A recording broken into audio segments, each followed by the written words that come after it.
The human body, a marvel of biological engineering, demonstrates extraordinary capabilities each day.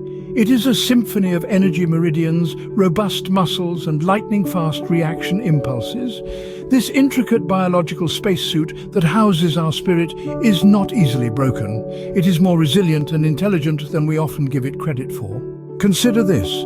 The soul often wonders, why this life if it lacks love and happiness, if all my dreams seem impossible and all my desires forbidden? This marks the beginning of the most melancholic tale of self-deception.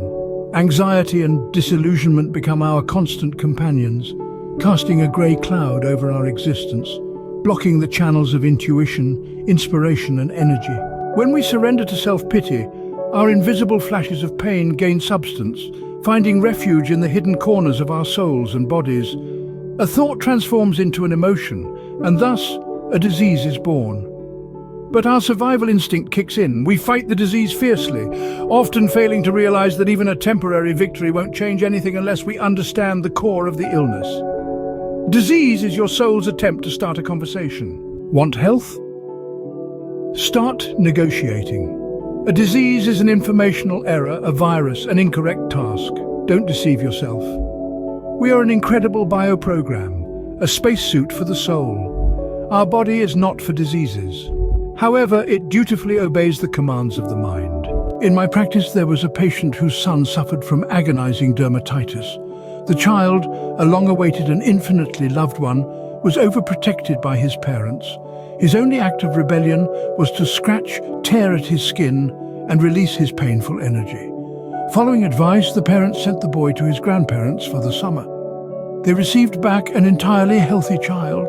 How? The boy simply forgot that he was sick. No one lectured him or controlled him. He finally experienced the joy of life, a pleasure that can heal our bodies. Let's clarify something once and for all. Laziness is the absence of motivation. Lies are a defense mechanism. These two elements creep into our lives when we are bored and scared. The cure for such ailments is quite logical. Stop forcing yourself to do things that don't bring you joy.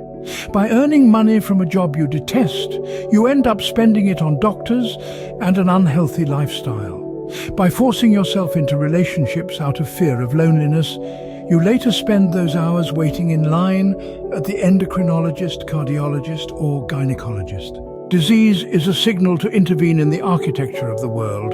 The attempt to control everything is ingrained in our upbringing programs. In the grand scheme of things, we control nothing in this life. Living in the illusion of control, we risk constant disappointment and treatment. All that depends on us is the sensation of truth and the choice of the present moment. Constantly imposing your will on the world violates its boundaries. Your body, a part of the world, responds in kind. So what's the solution? Choose happiness. As Valeria Eletskia, a psychologist and strategist, once said, "Your body is a part of the world. Treat it with respect and choose happiness."